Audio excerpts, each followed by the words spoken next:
ఓం శాంతి 23/7/2024 మధురమైన పిల్లలు, మీరు సమయానికి తమ ఇంటికి తిరిగి వెళ్ళాలి. అందుకే స్మృతి వేగాన్ని పెంచండి. ఈ దుఃఖధామాన్ని మరిచి శాంతిధామాన్ని మరియు సుఖధామాన్ని స్మృతి చెయ్యండి. ప్రశ్న: ఏ ఒక్క గుహ్యమైన రహస్యాన్ని మీరు మనుషులకు వినిపించినట్లయితే వారి బుద్ధిలో అలజడి మొదలవుతుంది? జవాబు: వారికి గుహ్యమైన రహస్యాన్ని వినిపించండి. అదేమిటంటే, ఆత్మ ఇంత చిన్నని బిందువు, అందులో సదాకాలపు పాత్ర నిండి ఉంది. అది పాత్రను అభినయిస్తూనే ఉంటుంది. అదెప్పుడూ అలసిపోదు. మోక్షము ఎవరికీ లభించదు. మనుషులు ఎంతో దుఃఖాన్ని చూసి మోక్షం లభిస్తే మంచిదని భావిస్తారు. కాని అవినాశి ఆత్మ పాత్రను అభినయించకుండా ఉండలేదు. ఈ విషయాన్ని విని వారి లోపల అలజడి మొదలవుతుంది. ఓం శాంతి. మధురాతి మధురమైన ఆత్మిక పిల్లలకు తండ్రి అర్థం చేస్తారు. ఇక్కడున్నది ఆత్మిక పిల్లలు. తండ్రి ప్రతిరోజు అర్థం చేస్తారు. ఈ ప్రపంచంలో పేదవారికి ఎంతటి దుఃఖముంది. ఈ వరదలు మొదలైన వచ్చినప్పుడు పేదవారికి దుఃఖం కలుగుతుంది. వారి సామాన్లకు ఎటువంటి పరిస్థితి ఏర్పడుతుంది? దుఃఖమైతే కలుగుతుంది కదా. అపారమైన దుఃఖాలున్నాయి. షౌకార్లకు సుఖం ఉంది, కాని అది కూడా అల్పకాలికమైంది. షౌకార్లు కూడా రోగగ్రస్తులుగా అవుతారు. మరణాలు కూడా చాలా జరుగుతాయి. ఈరోజు ఫలానా వారు మరణించారు, ఈరోజు ఇది జరిగింది, ఈరోజు ప్రెసిడెంట్గా ఉంటారు, రేపు గద్దెను వదలాల్సి వస్తుంది. అందరూ చుట్టుముట్టి వారిని దింపేస్తారు. దీనివల్ల కూడా దుఃఖం కలుగుతుంది. బాబా అన్నారు, ఈ దుఃఖధామంలో ఏ ఏ రకాలైన దుఃఖాలున్నాయో దుఃఖాల లిస్టును తయారు చెయ్యండి. పిల్లలైన మీకు సుఖధామం గురించి కూడా తెలుసు. ప్రపంచానికి ఏమీ తెలియదు. దుఃఖధామాన్ని సుఖధామాన్ని వారు పోల్చలేరు. తండ్రి అంటారు, మీకన్నీ తెలుసు. వీరు తప్పకుండా నిజమే చెప్తున్నారని కూడా ఒప్పుకుంటారు. ఇక్కడ ఎవరికైతే పెద్ద పెద్ద ఇళ్లు ఉన్నాయో, విమానాలు మొదలైనవి ఉన్నాయో, వారు ఈ కలియుగం ఇంకా 40,000 సంవత్సరాలు కొనసాగుతుంది, ఆ తర్వాత సత్యుగం వస్తుంది అని భావిస్తారు. ఘోర అంధకారంలో ఉన్నారు కదా. ఇప్పుడు వారిని సమీపంగా తీసుకురావాలి. ఇంకా కొద్ది సమయం మిగిలి ఉంది. వారు లక్షల సంవత్సరాలని చెప్పడం ఎక్కడా? మీరు 5,000 సంవత్సరాలు అన్నది నిరూపించడం ఎక్కడా? ఈ 5,000 సంవత్సరాల తర్వాత చక్రం రిపీట్ అవుతుంది. డ్రామా ఏమైనా లక్షల సంవత్సరాలు ఉంటుందా? ఏదైతే జరుగుతుందో అదంతా 5,000 సంవత్సరాలలోనే జరుగుతుందని మీరు అర్థం చేసుకున్నారు. కావున ఇక్కడ దుఃఖధామంలో వ్యాధులు మొదలైనవన్నీ ఉంటాయి. మీరు ముఖ్యమైన కొన్ని విషయాలను రాయండి. స్వర్గంలో దుఃఖం అన్న మాట కూడా ఉండదు. ఇప్పుడు తండ్రి అర్థం చేయిస్తారు. మృత్యు ఎదురుగా నిలబడి ఉంది. ఇది ఆ గీతా అధ్యాయమే కొనసాగుతుంది. తప్పకుండా సంగమయుగంలోనే సత్యయుగ స్థాపన జరుగుతుంది. తండ్రి అంటారు, నేను రాజులకే రాజుగా తయారు చేస్తాను. మరి తప్పకుండా సత్యయుగానికి చెందిన వారిగానే చేస్తారు కదా. బాబా మంచి రీతిలో అర్థం చేయిస్తారు. ఇప్పుడు మనం సుఖధామంలోకి వెళ్తాము. తండ్రి తీసుకుని వెళ్లవలసి ఉంటుంది. ఎవరైతే నిరంతరము స్మృతి చేస్తారో వారే ఉన్నత పదవిని పొందుతారు. దానికోసం బాబా యుక్తులను తెలియచేస్తూ ఉంటారు. స్మృతి వేగాన్ని పెంచండి. కుంభమేళాకి కూడా సమయానికి వెళ్లవలసి ఉంటుంది. మీరు కూడా సమయానికి వెళ్లాలి. అంతేకాని త్వరగా వెళ్తారని కాదు. అలా కాదు. ఈ విధంగా త్వరగా చేయడం మన చేతుల్లో లేదు. ఇది డ్రామాలో నిశ్చితమై ఉంది. మహిమ అంతా డ్రామాదే. ఇక్కడ జీవజంతువులు మొదలైనవి ఎన్ని ఉన్నాయి? సత్యుగంలో అవి ఉండవు. అక్కడ ఇవి ఉంటాయి అని లోపల ఆలోచించాలి. సత్యుగమైతే గుర్తుకొస్తుంది కదా. సత్యుగ స్థాపనను తండ్రి చేస్తారు. చివరిలో జ్ఞానమంతా సారంలో బుద్ధిలోకి వస్తుంది. ఉదాహరణకి బీజం ఎంత చిన్నదిగా ఉంటుంది, వృక్షం ఎంత పెద్దగా ఉంటుంది. అవి జడమైనవి, ఇవి చైతన్యమైనవి. దీని గురించి ఎవరికీ తెలియదు. కల్పం యొక్క ఆయుష్ను ఎంత పెద్దగా చేసేశారు. భారతే ఎంతో సుఖాన్ని పొందుతుంది. అలాగే దుఃఖం కూడా భారతే పొందుతుంది. వ్యాధులు మొదలైనవి కూడా భారత్లో ఎక్కువగా ఉన్నాయి. ఇక్కడ మనుషులు దోమల వలె మరణిస్తారు, ఎందుకంటే ఆయుష్ తక్కువగా ఉంటుంది. ఇక్కడ శుభ్రం చేసేవారు మరియు విదేశాల్లో శుభ్రం చేసేవారిలో ఎంత వ్యత్యాసం ఉంది. విదేశాల నుండి మొత్తం ఆవిష్కరణలన్నీ ఇక్కడికి వస్తాయి. సత్యుగం పేరే పారడైస్. అక్కడ అందరూ సత్వప్రధానంగా ఉంటారు. మీకు అన్ని సాక్షాత్కారాలు అవుతాయి. ఇప్పుడు ఇది సంగమయుగం. ఈ సమయంలో తండ్రి కూర్చుని అర్థం చేస్తారు. అర్థం చేస్తూ ఉంటారు. కొత్త కొత్త విషయాలు వినిపిస్తూ ఉంటారు. తండ్రి అంటారు, నేను రోజురోజుకు గుహ్యాతి గుహ్యమైన విషయాలను వినిపిస్తాను. ఇంతకుముందు ఇవేవి తెలియవు. బాబా ఇంత చిన్నని బిందువు, వారిలో సదాకాలికంగా పాత్ర అంతా నిండి ఉంది. మీరు పాత్రను అభినయిస్తూ వచ్చారు. మీరెవరికైనా తెలియచేస్తే వారి బుద్ధిలో ఎంతో అలజడి కలుగుతుంది. మీరేం చెప్తున్నారు? ఇంత చిన్నని బిందువులో మొత్తం పాత్రంతా నిండి ఉందా? ఆ పాత్రను ఎప్పుడు అభినయిస్తూనే ఉంటుందా? ఎప్పుడు అలసిపోదా? ఇది ఎవరికీ తెలియదు. అర్ధకల్పం సుఖం ఉంటుంది, అర్ధకల్పం దుఃఖం ఉంటుంది అని ఇప్పుడు పిల్లలైన మీకు అర్థమవుతుంది. ఎంత దుఃఖాన్ని చూసి మనుషులంటారు, దీనికన్నా మోక్షాన్ని పొందడం మంచిది అని. ఎప్పుడైతే మీరు సుఖములో శాంతిలో ఉంటారో అక్కడ ఈ విధంగా ఏమైనా అంటారా? ఈ జ్ఞానమంతా ఇప్పుడు మీ బుద్ధిలో ఉంది. ఏ విధంగా తండ్రి బీజమైన కారణంగా వారి వద్ద మొత్తం వృక్షానికి సంబంధించిన జ్ఞానం ఉంది. వృక్షం యొక్క మోడల్ రూపాన్ని చూపించారు. పెద్దదాన్ని ఏమైనా చూపించగలరా? బుద్ధిలోకి మొత్తం జ్ఞానమంతా వచ్చేస్తుంది. మరి పిల్లలైన మీ బుద్ధి ఎంత విశాలంగా ఉండాలి, ఎంతగా అర్థం చేయించవలసి ఉంటుంది. ఫలానా వారు ఇంత సమయం తర్వాత పాత్రను అభినయించేందుకు మళ్లీ వస్తారు. ఇది ఎంత పెద్ద విశాలమైన డ్రామా. ఈ మొత్తం డ్రామానంతటిని ఎప్పుడూ ఎవరూ చూడలేరు కదా. ఇది అసంభవం. దివ్య దృష్టి ద్వారా మంచివి చూడడం జరుగుతుంది. వినాయకుడు, హనుమంతుడు వీరంతా భక్తి మార్గానికి చెందినవారు. కాని మనుషుల భావన ఉన్న కారణంగా వాటిని వదలలేకపోతారు. ఇప్పుడు పిల్లలైన మీరు పురుషార్థం చెయ్యాలి. కల్పకృతం వలె పదవిని పొందేందుకు చదువుకోవాలి. పునర్జన్మలైతే ప్రతి ఒక్కరూ తీసుకోవాల్సిందేనని మీకు తెలుసు.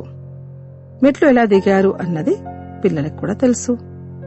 ఎవరైతే స్వయం తెలుసుకుంటారో వారు ఇతరులకి కూడా అర్థం చేయించడం మొదలు పెడతారు. కల్పకృతం కూడా ఇదే చేసి ఉంటారు.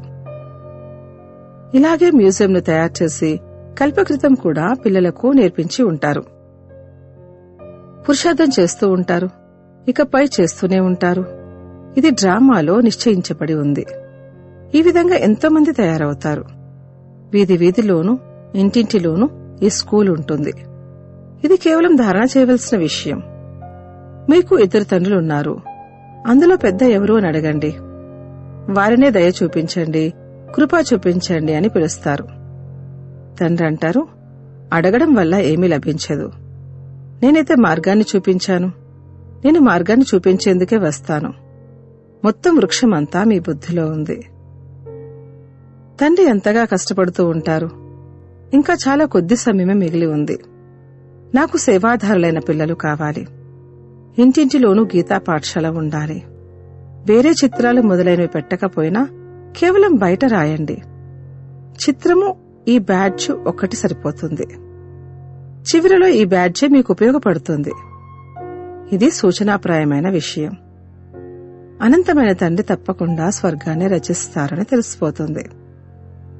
మరి తండ్రిని స్మృతి చేసినప్పుడు స్వర్గంలోకి వెళ్తారు కదా. మనం పతితులుగా ఉన్నాము, స్మృతి ద్వారానే పావనంగా అవుతాము. ఇంకే ఉపాయమూ లేదు అని కూడా అర్థం చేసుకున్నారు.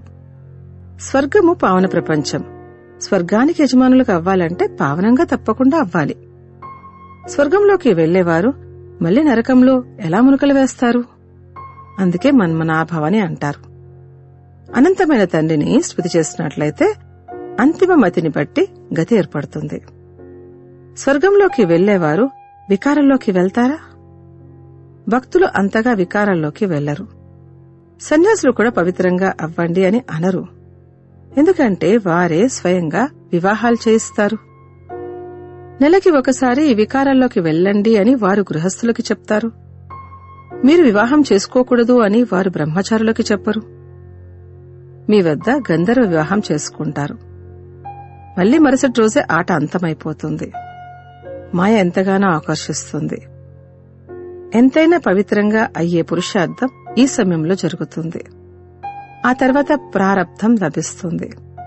అక్కడైతే రావణ రాజ్యమే లేదు. వికారి ఆలోచనలే ఉండవు.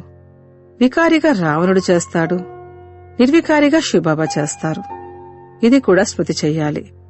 ఇంటింటిలోనూ క్లాస్ ఉన్నట్లయితే అందరూ అర్థం చేయించేవారిగా అవుతారు. ఇంటింటిలోనూ గీతా పాఠశాలను తయారు చేసి ఇంటి వారిని తీర్చిదిద్దాలి. అలా వృద్ధి జరుగుతూ ఉంటుంది. సాధారణమైన వారు మరియు పేదవారు, వారు హంజిన్స్ అనగా తోటివారు. గొప్ప గొప్ప వ్యక్తులకు చిన్న చిన్న వ్యక్తుల సత్సంగంలోకి రావడానికి కూడా సిగ్గనిపిస్తుంది. ఎందుకంటే ఇంద్రజాలం చేస్తారు, సోదరి సోదరులుగా చేస్తారు అని విన్నారు కదా. అరే మంచిదే కదా. గృహస్థంలో ఎన్ని జంజాటాలుంటాయి, ఎంతగా దుఃఖితులవుతారు.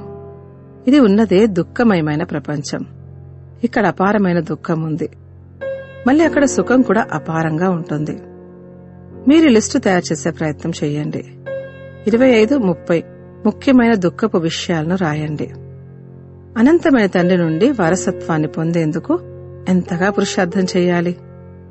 తండ్రి ఈ రథం ద్వారా మనకు అర్థం చేయిస్తారు. ఈ దాదా కూడా విద్యార్థియే. దేహదారులందరూ విద్యార్థులే. చదివించే టీచర్ విదేహి. మిమ్మల్ని కూడా విదేహులుగా తయారు చేస్తారు. అందుకే తండ్రి అంటారు, శరీర అభిమానాన్ని వదులుతూ ఉండండి. ఈ ఇల్లు మొదలైనవేవీ ఉండవు. అక్కడ అన్ని కొత్తవి లభించనున్నాయి. చివరిలో మీకు ఎన్నో సాక్షాత్కారాలు జరుగుతాయి. అటువైపు అటామిక్ బాంబుల ద్వారా వినాశనం ఎంతగానో జరుగుతుందని మీకు తెలుసు. ఇక్కడేమో రక్తపు నదులు ప్రవహిస్తాయి. అందుకే సమయం పడుతుంది. ఇక్కడ మృత్యు చాలా చెడ్డది. ఇది అవినాశీ ఖండం. మ్యాప్లో హిందుస్థాన్ ఒక మూల వంటిది. డ్రామానుసారంగా ఇక్కడ వాటి ప్రభావమే కనిపించదు. ఇక్కడ రక్తపు నదులు ప్రవహిస్తాయి. ఇప్పుడు ఏర్పాట్లు చేస్తున్నారు. చివరిలో వీరికి బాంబులను కూడా అప్పుగా ఇవ్వవచ్చు. అంతేకాని ఏ బాంబులను వేయడంతో ప్రపంచం అంతమైపోతుందో అవేమైనా అప్పుగా ఇస్తారా? మామూలు క్వాలిటీవి ఇస్తారు. అవసరమైన వస్తువులను ఎవరికైనా ఇవ్వడం జరుగుతుందా? వినాశనమైతే కల్పకృతం వలె జరగాల్సిందే. ఇదేమీ కొత్త విషయం కాదు. అనేక ధర్మాల వినాశనం, ఏకధర్మ స్థాపన జరుగుతుంది. భారతఖండము ఎప్పుడు వినాశనం పొందదు. ఎంతో కొంతైతే మిగులుతుంది. అందరూ మరణించినట్లయితే ప్రళయం జరిగినట్లే. రోజురోజుకు మీ బుద్ధి విశాలంగా అవుతూ ఉంటుంది. మీపై ఎంతో గౌరవం ఉంటుంది. ఇప్పుడు అంతటి గౌరవం ఏమైనా ఉందా? అందుకే తక్కువ మంది పాస్ అవుతారు. ఎన్ని శిక్షలు అనుభవించవలసి వస్తుంది. మళ్లీ రావడం కూడా ఆలస్యంగా వస్తారు అన్నది బుద్ధిలోకి రాదు. ఒకవేళ పడిపోయినట్లయితే చేసిన సంపాదనంతా అంతమైపోతుంది. నల్లని వారిగా అయిపోతారు. ఇక వారు నిలబడలేరు. ఎంతోమంది వెళ్లిపోయారు. అలాగే ఎంతోమంది వెళ్లిపోనున్నారు. ఈ పరిస్థితిలో శరీరం వదిలితే తమకు ఎటువంటి గతి లభిస్తుంది అన్నది వారు స్వయమే అర్థం చేసుకోగలరు. ఇది అర్థం చేసుకోవాల్సిన విషయం కదా. తండ్రి అంటారు, పిల్లలైన మీరు శాంతిని స్థాపన చేసేవారు. మీలోనే అశాంతి ఉన్నట్లయితే పదభ్రష్టులుగా అయిపోతారు. ఎవరికీ దుఃఖాన్ని ఇవ్వాల్సిన అవసరం లేదు. తండ్రి ఎంత ప్రేమగా అందరినీ పిల్లలు పిల్లలు అంటూ మాట్లాడతారు. వీరు అనంతమైన తండ్రి కదా. వీరిలో మొత్తం ప్రపంచానికి సంబంధించిన జ్ఞానం ఉంది. అందుకే కదా అర్థం చేయిస్తారు. ఈ ప్రపంచంలో ఎన్ని రకాల దుఃఖాలున్నాయి. లెక్కలేనన్ని దుఃఖపు విషయాలను మీరు రాయవచ్చు. ఎప్పుడైతే మీరు వీటిని నిరూపించి తెలియజేస్తారో అప్పుడు ఈ విషయం పూర్తిగా యథార్థమైనదిగా అర్థం చేసుకుంటారు. ఈ అపారమైన దుఃఖాలను ఒక్క తండ్రి తప్ప ఇంకెవ్వరూ దూరం చేయలేరు. దుఃఖాల లిస్ట్ ఉన్నట్లయితే ఎంతో కొంత బుద్ధిలో కూర్చుంటుంది. లేకపోతే విని విననట్లుగా వదిలేస్తారు. గొర్రెలకేం తెలుసు సురమండలం యొక్క స్వరాలు అని ఇటువంటి వారి గురించే అంటారు. తండ్రి అర్థం చేయిస్తారు, పిల్లలైన మీరు ఈ విధంగా పుష్పాల వలె అవ్వాలి. ఎటువంటి అశాంతి అశుద్ధత ఉండకూడదు. అశాంతిని వ్యాపింపచేసేవారు దేహాభిమానులు, వారి నుండి దూరంగా ఉండాలి. వారిని ముట్టుకోకూడదు కూడా. అచ్చా, మధురాతి మధురమైన సిఖీలతే పిల్లలకు మాతాపిత బాప్దాదాల ప్రియ స్మృతులు మరియు గుడ్ మార్నింగ్. ఆత్మిక పిల్లలకు ఆత్మిక తండ్రి నమస్తే. ధారణ కొరకు ముఖ్య సారము. 1. ఏ విధంగా చదివించే టీచర్ విదేహియో, వారికి దేహబాణము లేదో అదేవిధంగా విదేహిగా అవ్వాలి. శరీర బాణాన్ని వదులుతూ ఉండాలి. వికారి దృష్టిని మార్చి నిర్వికారి దృష్టిని తయారు చేసుకోవాలి. 2. మీ బుద్ధిని విశాలంగా చేసుకోవాలి. శిక్షల నుండి విముక్తులుగా అయ్యేందుకు తండ్రిపై మరియు చదువుపై గౌరవాన్ని ఉంచాలి. ఎప్పుడూ దుఃఖం నివ్వకూడదు. అశాంతిని వ్యాపింపచేయకూడదు. వరదానము. బ్రాహ్మణ జీవితం యొక్క న్యాచురల్ నేచర్ ద్వారా రాతిని కూడా నీటిగా మార్చేసే మాస్టర్ ప్రేమ సాగర భవ. ప్రేమ రాయిని కూడా నీరుగా మార్చేస్తుందని ప్రపంచంలోని వారంటారు. అలా బ్రాహ్మణులైన మీ న్యాచురల్ నేచర్ మాస్టర్ ప్రేమ సాగరం. మీ వద్ద ఆత్మిక ప్రేమ, పరమాత్మ ప్రేమకు చెందిన ఎటువంటి శక్తి ఉందంటే దీని ద్వారా భిన్న భిన్న స్వభావాలను పరివర్తన చేయగలరు. ఏ విధంగా ప్రేమ సాగరుడు తమ ప్రేమ స్వరూపం అనాది నేచర్ ద్వారా పిల్లలైన మిమ్మల్ని తమ వారిగా చేసుకున్నారు, అలా మీరు కూడా మాస్టర్ ప్రేమ సాగరులుగా అయ్యి విశ్వాత్మలకు సత్యమైన నిస్వార్థమైన ఆత్మిక ప్రేమనిచ్చినట్లయితే వారి నేచర్ మారిపోతుంది. స్లోగన్. మీ విశేషతలను స్మృతిలో ఉంచుకొని వాటిని సేవలో పెట్టినట్లయితే ఎగిరే కలలో ఎగురుతూ ఉంటారు. ఓం శాంతి.